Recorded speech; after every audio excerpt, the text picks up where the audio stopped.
الحمد لله رب العالمين والعاقبة للمتقين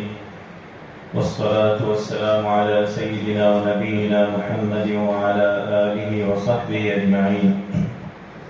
اللهم أرنا الحق حقا وارزقنا اتباعه وأرنا الباطل باطلا وارزقنا اجتنابه. سبحانك لا علم لنا إلا ما علمتنا إنك أنت العليم الحكيم. أعوذ بالله من الشيطان الرجيم. قد أفلح من تزكى وقال الله تبارك وتعالى إن الذين قالوا ربنا الله ثم استقاموا تتنزل عليهم الملائكة ألا تخافوا ولا تحزنوا وأبشروا بالجنة التي كنتم توعدون. وقال النبي صلى الله عليه وسلم قل آمنت بالله ثم استقم أو كما قال عليه الصلاة والسلام. الحمد لله رب العالمين نحمده ونشكره وأشهد أن لا إله إلا الله وحده لا شريك له وأشهد أن سيدنا ونبينا محمدا عبده ورسوله. اللهم صل وسلم وبارك على سيدنا ونبينا محمد وعلى آله وصحبه أجمعين. تمام تعریفیں اللہ رب العالمین کے لیے ہیں. اللہ رب العالمین کی کبریائی، اس کی حمد و ثنا اور اس کا جتنا شکر ادا کریں. اس کے بعد اللہ رب العالمین کی توفیق سے ہم نے رمضان مبارک کا مہینہ گزارا. اللہ رب العالمین ہمارے تمام اعمال صالحہ کو اپنی بارگاہ میں قبول فرما. ہماری کوششوں کو، روزوں کی، نوافل کی، تلاوت قرآن کی اللہ تبارک و تعالی اپنی بارگاہ میں قبول فرما. اور اس پر اللہ رب العالمین کا جتنا شکر ادا کریں کہ ہم نے یہ ماہ مبارک پایا، رحمت والا، یہ شہر رمضان الذی انزل فیہ القرآن، قرآن مجید کا مہینہ ہم نے پایا. اور اس پر ہم نے کوشش کی. اللہ رب العالمین کی توفیق سے اللہ رب العالمین اس پہ ہمیں استقامت عطا فرما. نبی کریم صلی اللہ علیہ وسلم کی اسوہ حسنہ اور آپ کے بعد صحابہ کرام، تابعین رضوان اللہ علیہم اجمعین کی جو ہمارے لیے مشعل راہ ہے، وہ اس مہینے کو گزارنے کے بعد پھر اللہ رب العالمین کی بارگاہ میں قبولیت کے لیے سجدہ مسجود ہوتے. اللہ رب العالمین کے سامنے دعائیں اور استغفار کہ اللہ تبارک و تعالی نے ہمیں توفیق دی، ہم نے یہ ماہ مبارک پایا. اللہ رب العالمین جو کوشش کی ہے اسے اپنی بارگاہ میں قبول فرما. یہ امت کے سلف صالحین، تابعین کا یہ رویہ کہ وہ اللہ رب العالمین سے دعا اور استغفار کہ اللہ تبارک و تعالی ہمیں اس ماہ مبارک کی جو کوشش کی ہے اسے اپنی بارگاہ میں قبول فرما. اور اس کوشش کا جو مقصد اللہ رب العالمین نے بیان فرمایا قرآن مجید میں، کتب علیکم الصیام کما کتب علی الذین من قبلکم لعلکم تتقون، کہ تم پر روزے اس لیے فرض کیے گئے تاکہ تمہارے اندر یہ اللہ رب العالمین کا خوف پیدا ہو، اس کے ساتھ تعلق مضبوط ہونے کا یہ سلسلہ مضبوط ہوتا جائے. ایمان کی حلاوت یہ ہے کہ وہ اللہ رب العالمین کے لیے اپنے تمام اعمال کرے، وہ اپنی پوری زندگی رمضان مبارک کی طرح گزارے جس طرح اس نے رمضان مبارک میں اپنے آپ کو روکے رکھا صبح سے شام افطاری تک. جس طرح نبی صلی اللہ علیہ وسلم نے ہمیں رہنمائی دی، اللہ رب العالمین نے جو فرض کیے روزے،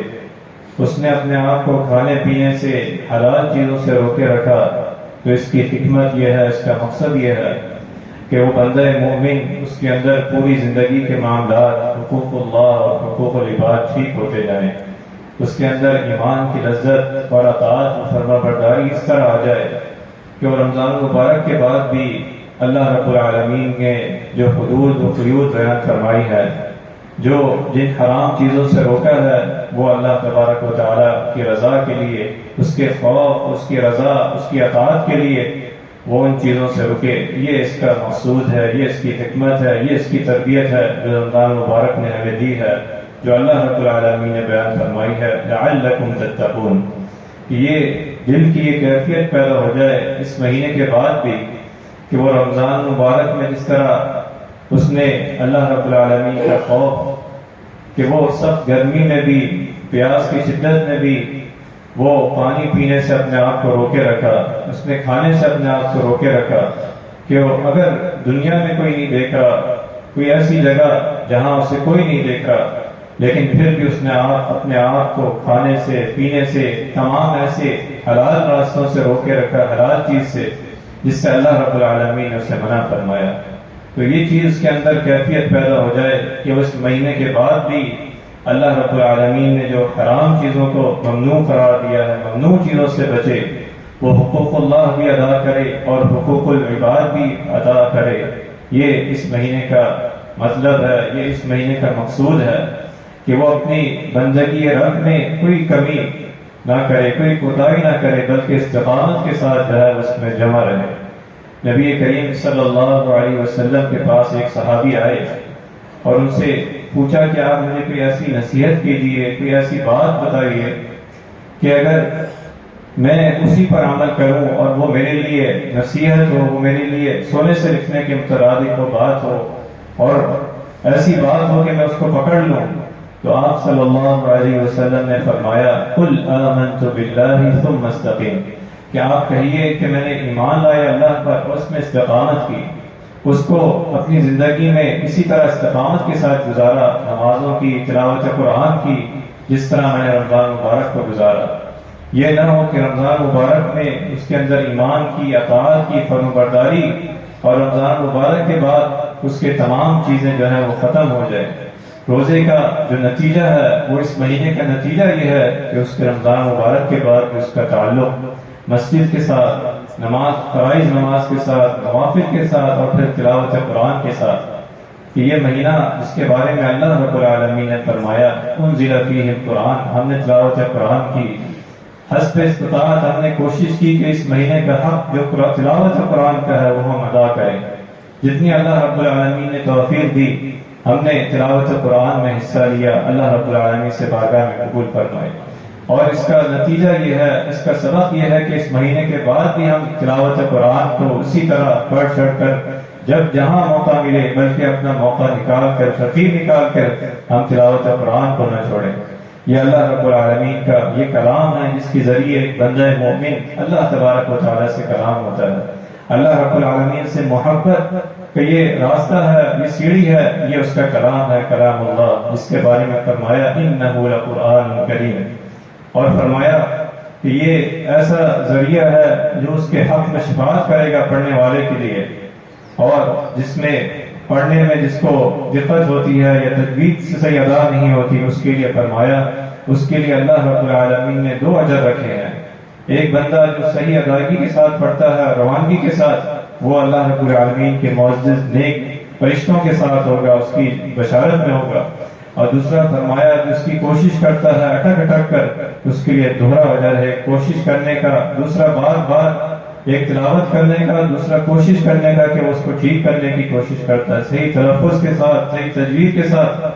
تو ہمارا یہ تعلق جو قرآن مجید کے ساتھ اس مہینے میں ہوا ہے، اس مہینے کے بعد بھی اس کے ساتھ تعلق رہنا چاہیے۔ نبی کریم صلی اللہ علیہ وسلم نے فرمایا کہ اگر کوئی بندہ فلاں وادی میں جائے اور اس سے کسی اونٹنی کے بارے میں بتایا جائے کہ وہ ایک اونٹنی ملے گی، وہ اس سے بہتر ہے کہ وہ صبح کے وقت مسجد میں یا صبح کے وقت وہ مسجد میں آ کر کوئی 1 آیت 2 آیتیں وہ سیکھے، اس کی تلاوت کرے۔ وہ ایک اونٹنی 1 آیت کے برابر، 2 اونٹنیاں اسی طرح اس کی فضیلت بیان فرمائی۔ تو اس مہینے کے بعد بھی اس اللہ رب العالمین کے کلام کے ساتھ جو ہے اپنا تعلق مضبوط رکھنا۔ آپ علیہ الصلوۃ والسلام نے فرمایا کہ دلوں کو بھی جو ہے وہ زنگ لگ جاتا ہے، فرمایا اس کے زنگ جب لگ جاتا ہے اس کو دور کرنا یہ کلام اللہ ہے، یہ اللہ رب العالمین کا کلام ہے، قرآن مجید ہے، اور موت کو یاد کرنا یہ دلوں کے زنگ کو دور کرتا ہے۔ اور آپ علیہ الصلوۃ والسلام کے صحابی نے جب آپ صلی اللہ علیہ وسلم سے عرض کیا کہ اللہ کے رسول صلی اللہ علیہ وسلم میں قرآن کتنے دنوں میں ختم کروں؟ فرمایا ایک ماہ میں اس کی تلاوت کی جائے، اس کو صحیح تلفظ کے ساتھ، صحیح تجوید کے ساتھ۔ پھر ان صحابی نے بار بار عرض کیا کہ اے اللہ کے رسول صلی اللہ علیہ وسلم، میں اس سے زیادہ کہ وہ کرتا ہوں، کوشش کرتا ہوں، میں اس سے زیادہ پڑھ سکتا ہوں۔ یہاں تک کہ آپ صلی اللہ علیہ وسلم نے فرمایا کہ 7 دن میں جو ہے اسے 7 دن میں اس کی تکمیل کی جائے، 7 دن میں اسے ختم کیا جائے۔ پھر جب ان صحابی نے کہا کہ میں اس سے بھی زیادہ تلاوت کرنے کی وہ کوشش کرتا ہوں، تو آپ صلی اللہ علیہ وسلم نے فرمایا کہ جو 3 دن سے کم ختم کرے وہ قرآن مجید نہیں سمجھتا یا اس کا صحیح حق ادا نہیں کرتا۔ تو صحیح کوشش یہ کی جائے کہ مہینے میں 1 دفعہ تلاوت قرآن جو ہے وہ مکمل کیا جائے، یا اگر اللہ رب العالمین نے اور زیادہ اس کی روانگی ہے تو 7 دن میں بھی اس کی نبی صلی اللہ علیہ وسلم نے فضیلت بیان فرمائی، جو 7 منزلیں، اور اسی طرح جو پاروں کی تقسیم بعد میں ہوئی اس کا یہی آپ علیہ الصلوۃ والسلام کے اس فرمان کے مطابق کہ مہینے میں جو ہے 1 ماہ کے اندر جو ہے وہ تلاوت قرآن جو ہے وہ مکمل کی جائے۔ یہ اللہ رب العالمین کا کلام ہے، یہ قرآن مجید کے ساتھ تعلق اسی طرح مضبوط ہوگا کہ جس طرح ہم نے رمضان مبارک میں تلاوت کی، اور اس سے زیادہ اگلا مرحلہ کہ اس میں غور و فکر، تدبر، ترجمہ، تشریح کے ساتھ ہم اسے پڑھا جائے۔ اللہ تبارک و تعالیٰ فرماتے ہیں وَلَقَدْ يَسَّرْنَا الْقُرْآنَ لِلذِّكْرِ فَهَلْ مِن مُدَّكِرٍ أَفَلَا يَتَدَبَّرُونَ الْقُرْآنَ، کیا یہ قرآن مجید پر غور و فکر نہیں کرتے یا ان کے دلوں میں تالے رکھے ہیں؟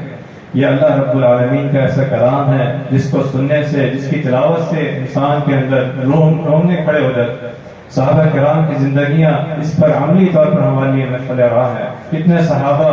نے اس قرآن مجید کی تلاوت سن کر وہ اسلام میں داخل ہوئے، انہوں نے اسلام قبول کیا، اور حبشہ کا بادشاہ جس کے بارے میں آتا ہے کہ اس سورہ مریم کی تلاوت سن کر اس نے اسلام قبول کیا،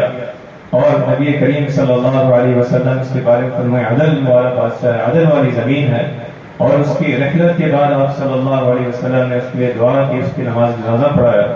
تو یہ قرآن مجید کی تاثیر ہے جس نے انسانوں کو بدلا، جس نے پوری قوم جو ہے زمین سے آسمان تک اٹھائی۔ فرمایا ان اللہ یرفع بہذا الکتاب اقواما ویضع بہ آخرین، کہ اللہ رب العالمین اس کلام کے ذریعے کچھ لوگوں کو، کچھ قوموں کو اٹھاتا ہے اور دوسروں کو ذلت و رسوائی کا ذریعہ بناتا ہے اس قرآن کے ذریعے وجہ سے کہ انہوں نے اس کو چھوڑ دیا، پیٹ پیچھے کر دیا۔ تو ہمیں اس ماہ مبارک کے اختتام کے بعد بھی اللہ رب العالمین کا یہ کلام جو ہے اس کے ساتھ اپنا تعلق مضبوط رکھنا چاہیے۔ اسی طرح تیسرا اہم عمل جو ہے جو ہم نے اس ماہ مبارک میں روزے رکھے ہیں، نبی کریم صلی اللہ علیہ وسلم کی حدیث کا فرمان حضرت ابو ایوب انصاری رضی اللہ عنہ بیان کرتے ہیں کہ آپ علیہ الصلوۃ والسلام نے فرمایا کہ جس نے رمضان مبارک کے روزے رکھے اور روزے رکھنے کے بعد شوال کے 6 روزے رکھے تو یہ ایسا ہے جیسے پورے سال کے روزے رکھے ہوں۔ یعنی اس ماہ مبارک شوال کے 6 روزے رکھنا فرمایا گویا اس نے پورے سال کے روزے رکھے۔ کہ اللہ رب العالمین کا فرمان ہے کہ ایک نیکی جو ہے وہ 10 کے برابر ہے، من جاء بالحسنۃ فلہ عشر امثالها۔ تو فرمایا کہ جس نے اس ماہ مبارک کے رمضان مبارک کے روزے رکھے جس کے بارے میں حدیث میں فضیلت آئی ایمان کے ساتھ اور احتساب کے ساتھ، تو اس کے بعد اس مہینے کے شوال کے 6 روزے رکھے گویا اس نے پورے سال کے روزے رکھے۔ تو اس مہینے کے گزرنے کے بعد بھی نفل روزوں کا اہتمام کرنا یہ نبی علیہ الصلوۃ والسلام کی اسوہ حسن ہے، خاص طور پر اس مہینے کے 6 روزے۔ اگر کسی کے قضا روزے رہ بھی گئے ہیں تو فقہاء نے اس میں یہی رائے دی ہے کہ اگر وہ 6 روزے رکھ لے اس مہینے کے، اور اپنے جو قضا ہیں، جو فرض والے روزے ہیں، وہ بھی اس نیت سے مؤخر کرے کہ وہ جتنا اللہ رب العالمین جب اس کو اگلے رمضان سے پہلے موقع ملے جلد از جلد وہ قضا روزے جو فرض والے ہیں وہ اسے بھی تکمیل تک پہنچائے۔ 6 روزے اگر اس نے رکھ لیے، رمضان مبارک کے کچھ روزے رہ گئے تب بھی اس نے شوال کے نفل روزے رکھ لیے، اور اس کے بعد جو فرضیت والے جو روزے رہ گئے قضا، وہ اس کی قضا کرے اس نیت کے ساتھ کہ اللہ رب العالمین جلد از جلد اس کی اس قضا کو پورا کرائے کہ مرض کی وجہ سے، کہ سفر کی وجہ سے رہ گئے۔ تو یہ آپ علیہ الصلوۃ والسلام حسنہ ہے، آپ علیہ الصلوۃ والسلام کی رہنمائی ہے کہ اللہ تبارک و تعالیٰ جس کی ایک نیکی کے ذریعے اس کے اجر اس کے اضافہ فرماتا ہے. جس طرح حدیث میں آیا کہ اگر فرض میں کوئی کوتاہی رہ جائے تو اللہ تبارک و تعالیٰ نوافل سے پورا فرماتا ہے. اسی طرح نماز ہے، روزہ ہے، اس کے فرض میں کوئی کوتاہی رہ جائے تو یہ نوافل روزے جو ہے یہ اس کی کمی پوری کرتے ہیں. اللہ تبارک و تعالیٰ سے دعا ہے کہ جو کچھ سنا ہے اس پر عمل کرنے کی توفیق عطا فرما. اللہ رب العالمین اس ماہ مبارک رمضان مبارک کے بعد بھی ہمیں استقامت عطا فرما. تلاوت قرآن میں، عبادات میں، نوافل میں، روزوں میں اللہ تبارک و تعالیٰ استقامت عطا فرما. ہماری کوششوں کو قبول فرما. اللہ رب العالمین یہ ماہ مبارک رمضان مبارک کا مہینہ ہماری زندگیوں میں بار بار ایمان کے ساتھ، صحت و سلامتی عافیت کے ساتھ ہمیں عطا فرما، ہمیں وحدت عطا فرما. ربنا آتنا في الدنيا حسنة وفي الآخرة حسنة وقنا عذاب النار. آمين.